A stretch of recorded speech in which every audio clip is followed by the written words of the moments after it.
What's up, fellow music nerds? Matrix here, and you're locked into the Matrix Music Review Podcast, the only place to get your fix for alternative music, and we are back. And this was quite possibly the biggest release week in music in the past year. It was not just alternative. I mean, this release week was jam-packed, filled with stuff, and honestly, it was a little overwhelming when we were looking at all of this, when I was looking into what to review and how to review it and how to attack this. So I broke it down to 4 albums. There's a couple that I missed. I'll talk about them at the end. If you're interested in those too, maybe we'll add them in a little later. But we're going to talk about the 4 big ones that I reviewed, a couple of the singles, and then also some tour/news at the end. Matrix Music Review on Instagram, Twitter, and TikTok for all of our social medias. They'll be linked in the bottom of this episode in the description, along with our playlist, which is constantly growing. We are up to, I think, like 400 and some songs at this point.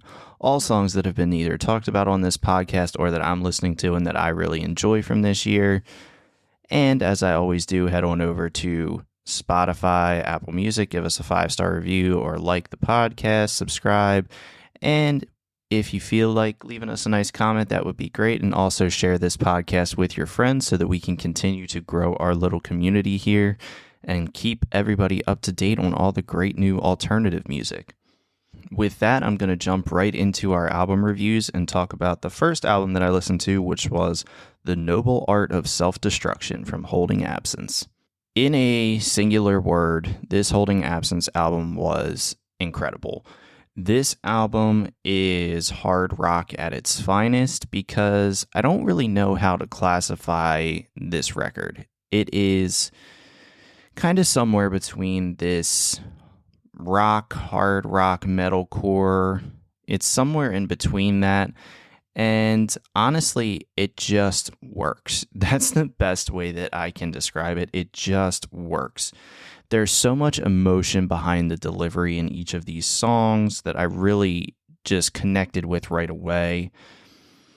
And, you know, the songs on this album in particular felt a little long in the time that they were going on. And you know, that seems like it should be a criticism, and more times than not, when I'm talking about the length of an album or the length of a song, it is a criticism. But with this Holding Absence record, I don't think it really fits that stereotype for me.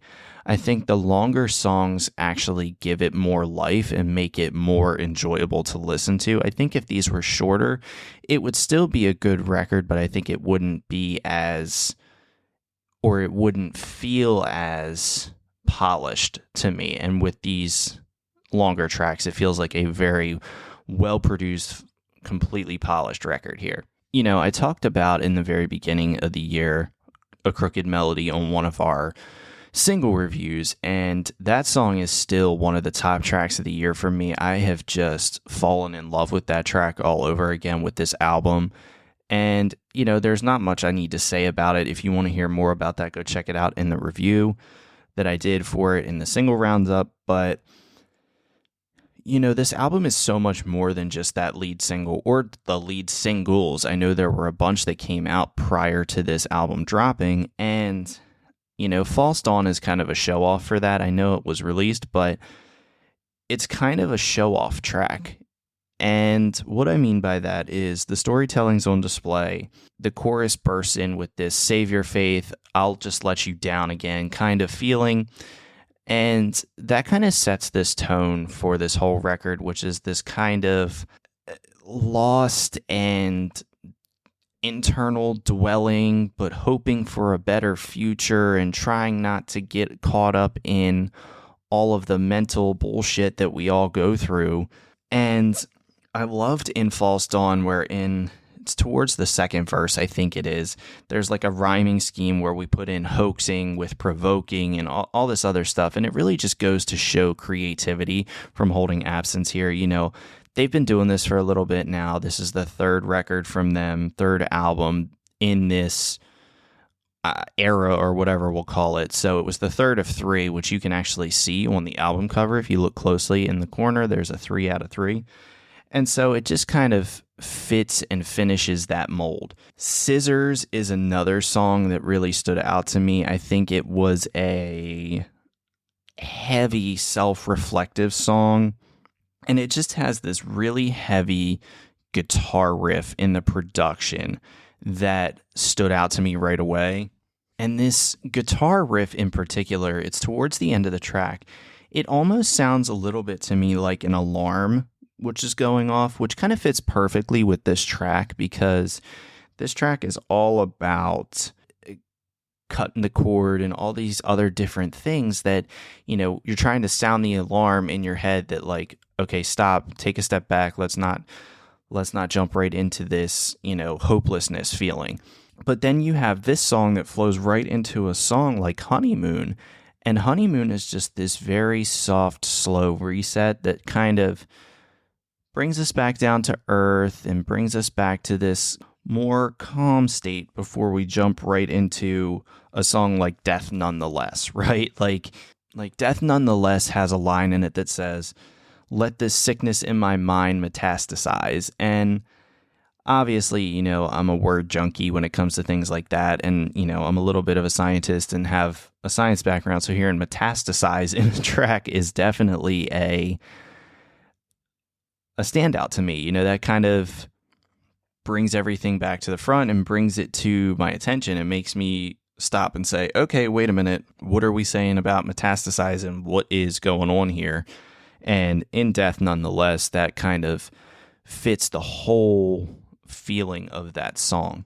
And the one criticism that I do have for this, and it's such a nitpicky criticism, I swear, if I had to find something wrong with every album, you know, people would look at it and be like, "What? This is really your only complaint." But These New Dreams is a song that I feel like has got this hopeful nature and just is kind of perfect hand in hand with Angel in the Marble. And I feel like if those two were back to back to end the album, that would kind of give us a great direction for where Holding Absence may be going. I mean, I think with the way this album ends in Angel in Marble, they have this stage set of, I've gotten to this place, but I know that there's somebody good inside of me, and I'm going to do anything it takes to get this Angel in Marble to come out and get myself back to this great person that I know I can be, and just stop dwelling on all of these problems and all these issues and all of these challenges that I'm going through, and burst into a new life, kind of.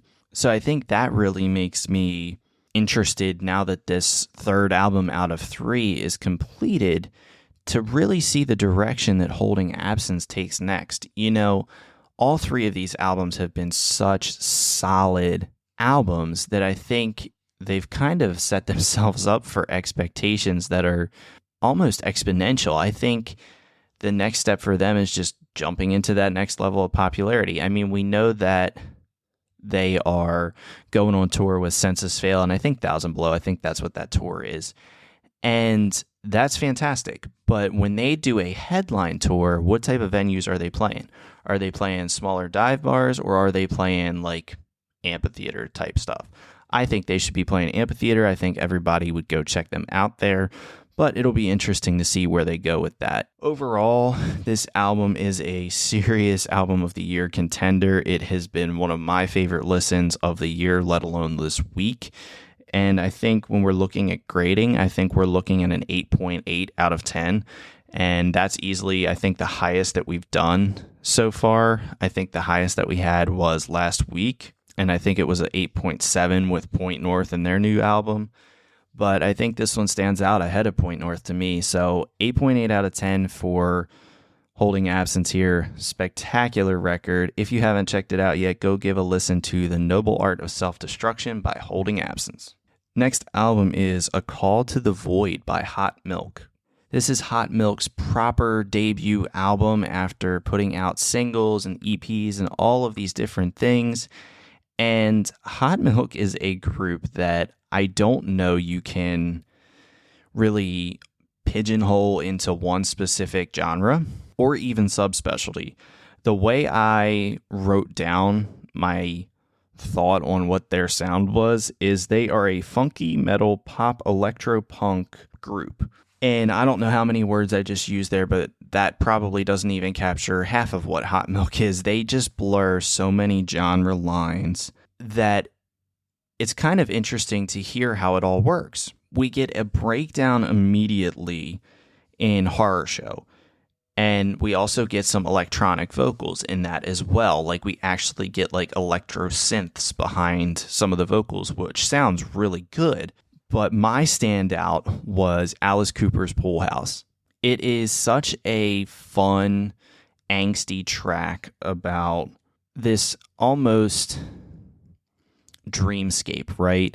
Like, this is not something that I imagined happening. And I actually went back and there was a track-by-track listing on Hot Milk's album, and they talked about how this song kind of came off of doing drugs and seeing documentaries about Alice Cooper, and that after every show they would always come back to Alice Cooper's Pool House, and they got that idea from just saying, you know, how cool would it be to just say that, you know, I had all of this stuff happen to me in Alice Cooper's Pool House. And it really works. It gives it a more pop punky side, I feel like, with this track. And I love the line in there that says, "Only lucid dreams can keep me clean." That is a standout line, and that brings everything kind of to the forefront, where I talked about this being kind of like a dreamscape album where you can kind of feel everything just kind of falling into place like it would be in a dream. And then you also get a pop punk sound on a song like Zoned Out, which is a song that apparently they've been tweaking for years at this point. And I love the final sound that they settled on, especially for a production-wise. The production on this was so clean and so great that I think it'll be a standout for other people as well. And you also have a lot of angst in a song like Over Your Dead Body. And I can't remember what song it's in, but we got our word alert on this album, and it is abattoir, and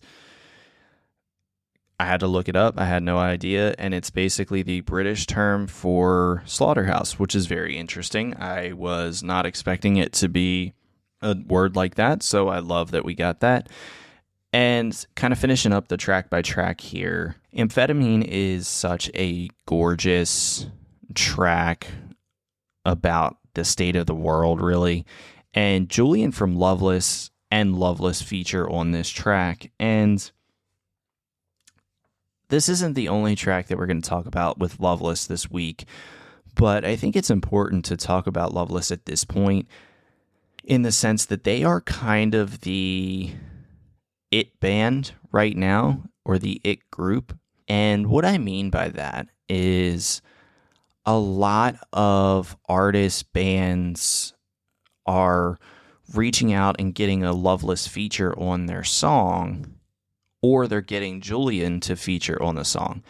And I love that. I think this just goes to show that they are kind of the next big thing in this scene. I think everybody knows how talented they are, but now they're starting to get some more pull in other areas of the scene and other bands.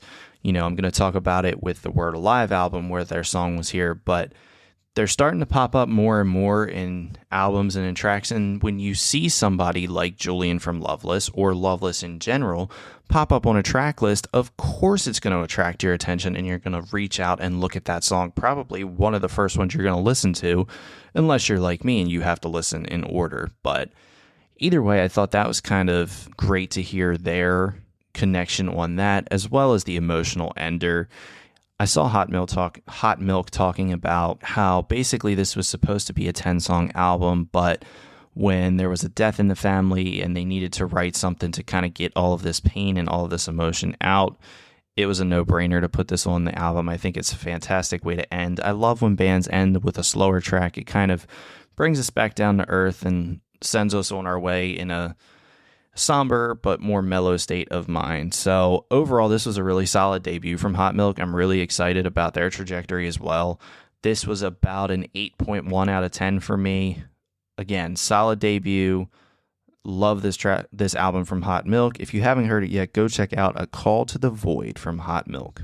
Next album is Find a Way Home from MxPx. This is a very short review of this album. You guys know that I'm a big fan of MxPx. I have them to thank for a lot of my pop punk alternative upbringing and my love of the genre developing. So this was their, I think, like 15th, 16th studio album at this point. So when we're talking about an MxPx album, you gotta kind of strip back expectations. And they really haven't changed a bit. That's what I love about this band, is that they always do their own thing. They always sound like themselves. The only thing that kind of was a little strange to me was that I felt like the music was a little muted. And it just sounded like it was kind of toned down a little bit. And I don't know if that was just a production choice, or maybe it was just my listening experience. Maybe I was just missing something. But it just seemed a little strange that everything felt so muted. I don't know. Maybe you guys can tell me in the comments if you thought the same way, or if you listened to that album and you thought the same thing. But this is an album, hey, it might not be for everybody, but the way I describe this is like classical punk music. And that is basically saying that it is still punk music, and it's what you would expect a classic old-time band to make when they still sound like themselves. So really strong album from MxPx here. I gave it a 7.4 out of 10. Would have been higher if I didn't have that muted problem. So let me know what you think about that. If you haven't checked it out, it's worth a listen. Go check out Find a Way Home from MxPx. Last album we're going to talk about is Hard Reset from The Word Alive. This is the 7th album from The Word Alive, and obviously right away you're drawn to this track list based off of the features that you see. You see Bad Omens, you see Loveless, you see Escape the Fate, you see From First to Last. So naturally you're going to be intrigued by all of these features to see what kind of level The Word Alive is operating at. And the title track really explodes you into this album because it gives you the hard-hitting, edgy sound that The Word Alive is going for on this record. And if you look at the album art, it kind of does exactly that. It gives you this fiery energy that puts you right in this heater of an album. I mean, that's the best way I can describe it here, is this album was a perfect example of metalcore, at least to me. You know, I know everybody kind of has their own definitions of metalcore, but for me, this was a perfect example of it. And of course, I'm going to talk about the features. One of Us with Bad Omens is a monster of a track. This is a track that almost has a little bit of a haunting nature to it to me. Vocally, musically, it has just this eerie, haunting, Halloween time feeling to me that it has all of those components. It has a line that says, "I'm behind the curtain pulling the strings in my own head." And it's just a victim with a cold heart. Can one of us be saved?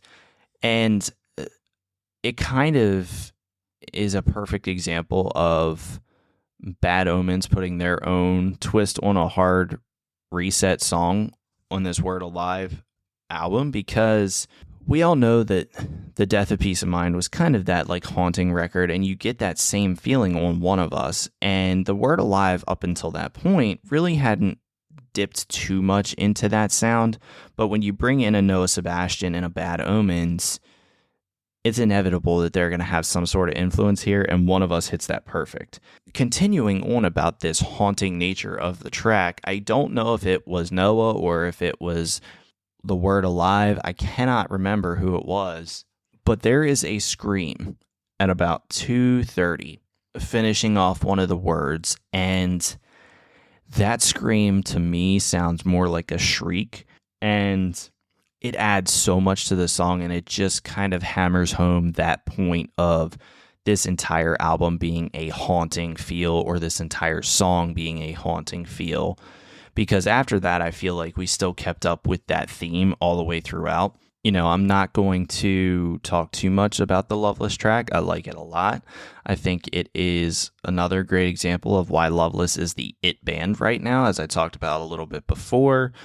But I think my favorite track, or one of my favorite tracks, because a lot of these ended up being favorites for me, is A New Empty.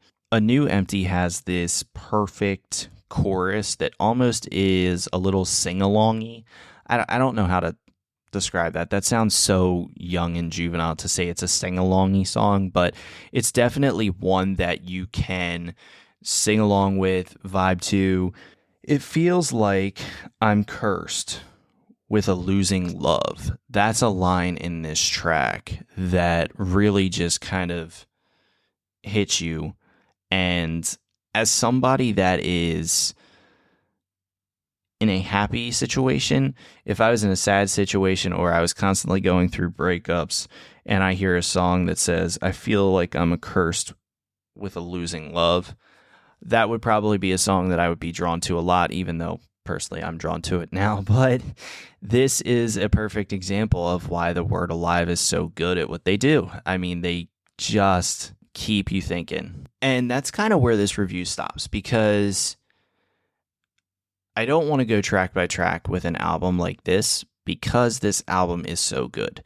This is an album that I need you to go listen to, and I need you to understand how good it is.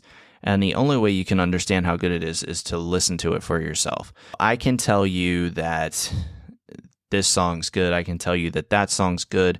I can tell you that this production choice, whatever it may be. But at the end of the day, with The Word Alive and Hard Reset is an album that has shot to the top of my list of favorite albums. It has been one that has been on repeat for me. And I think it goes to show how effective you can be with your own material as well as features. I love that they didn't use any of the features other than the Loveless one as a single. And even the Loveless one, I think, came out like last week, like a week before it was supposed to come out. They kind of drew up the anticipation for this album by releasing not only their own tracks, but then releasing a track list where people see, oh, Noah Sebastian, Bad Omens, oh, Escape the Fate, oh, Loveless, oh, From First to Last. Like, they see this and they automatically start to anticipate what this is going to sound like. If you're curious like me and you start listening to the band itself, obviously I had started listening earlier this year with New Reality, and then we got Slow Burn, which you guys know that I loved as soon as I heard it.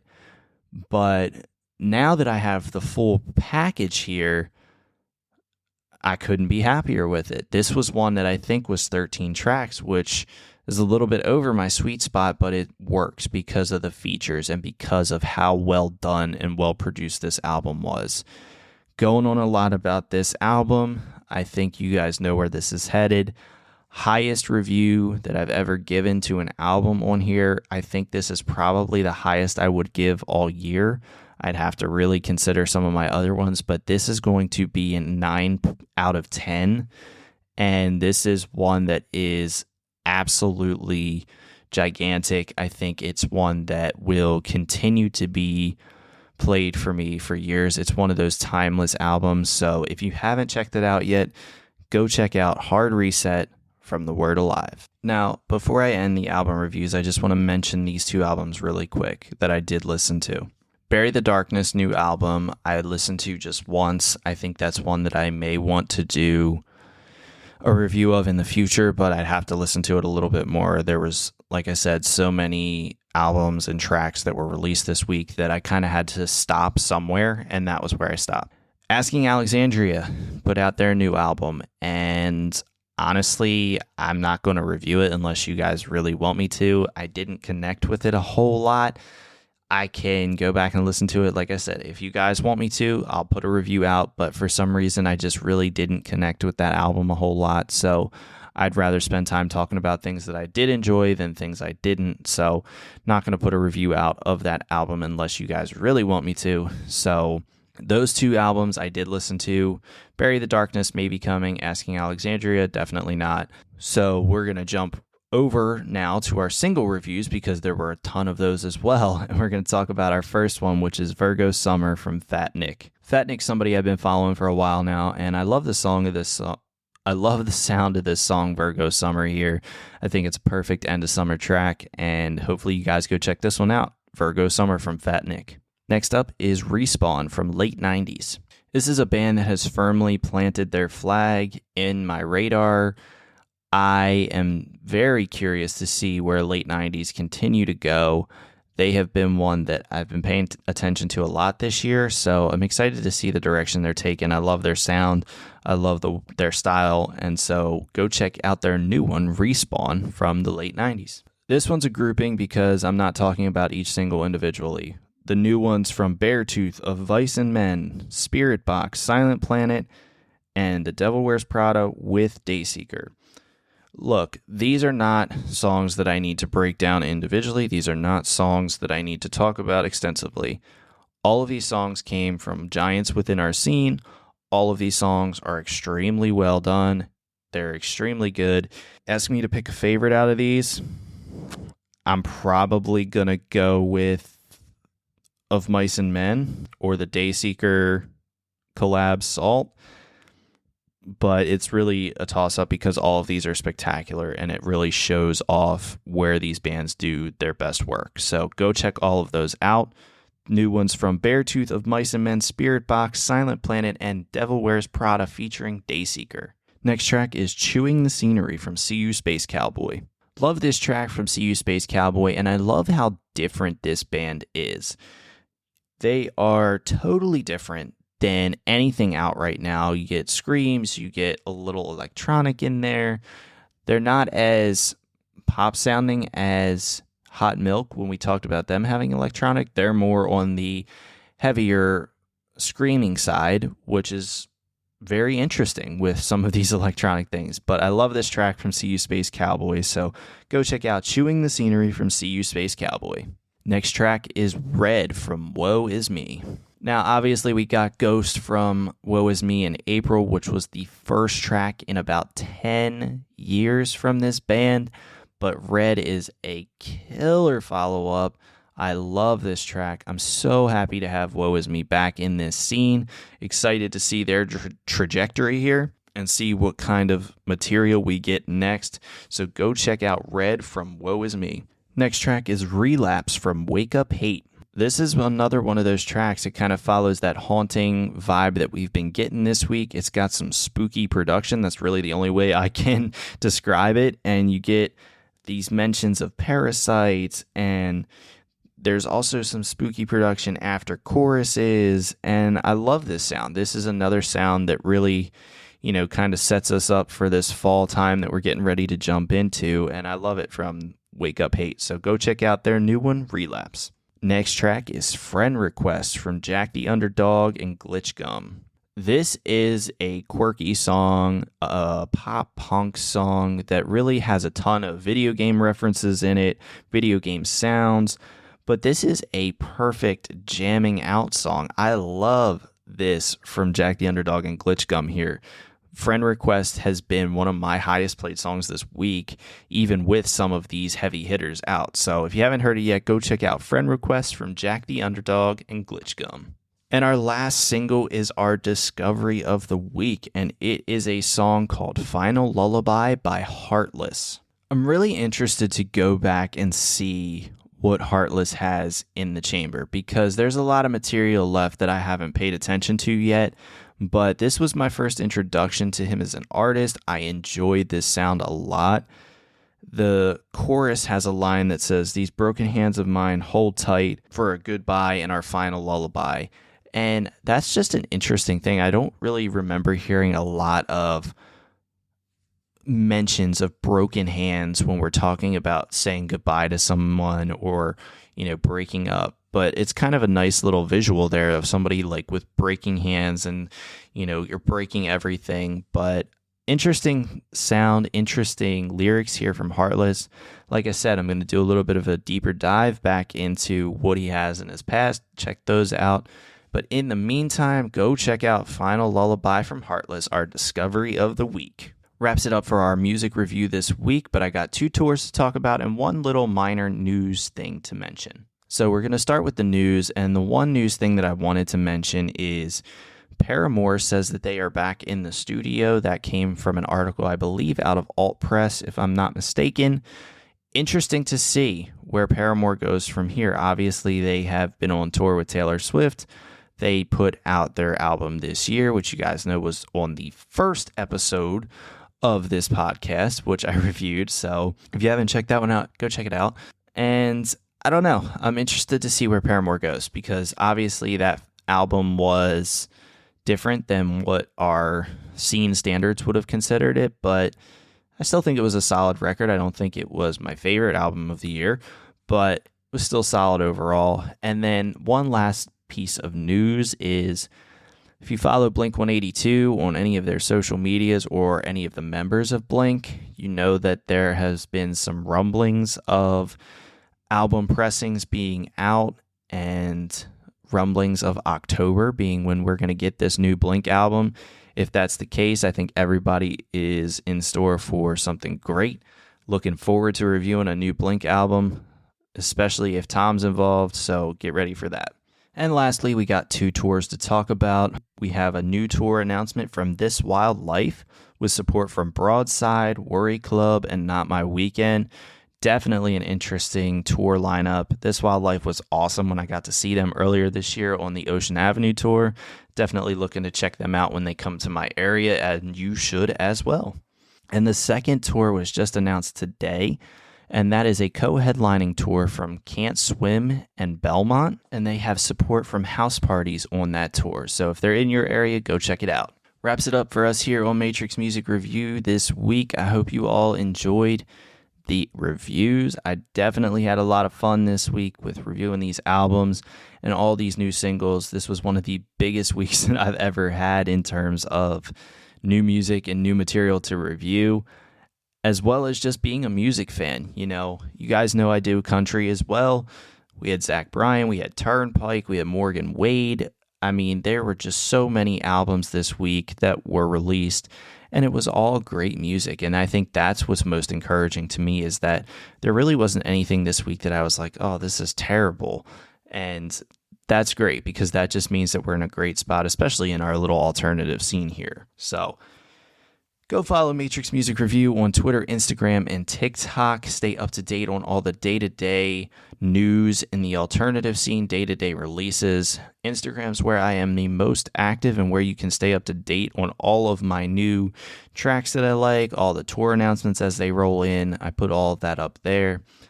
Like our playlist on Spotify, the Control-Alt-Save playlist, which includes all of the music from this episode as well as other tracks I've listened to throughout the week and enjoy that I just haven't been able to talk about.